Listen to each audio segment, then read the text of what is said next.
এই ধরনের হেরিটেজ, এই ধরনের রিচুয়াল, এই ধরনের হিস্ট্রি নিয়ে কাজ করাটা আমাদের জন্য অনেক সৌভাগ্যর।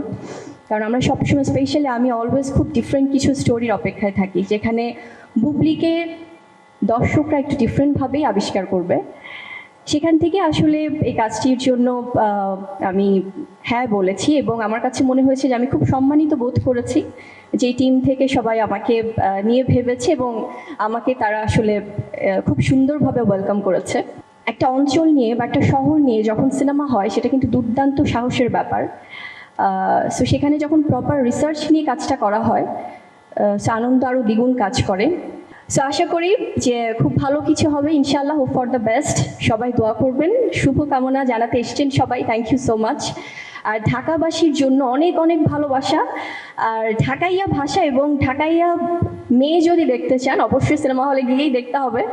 সো সেখান থেকে আমার মনে হয় যে খুব বিউটিফুল একটা প্রজেক্ট হতে যাচ্ছে ঢাকাইয়া দেবদাস।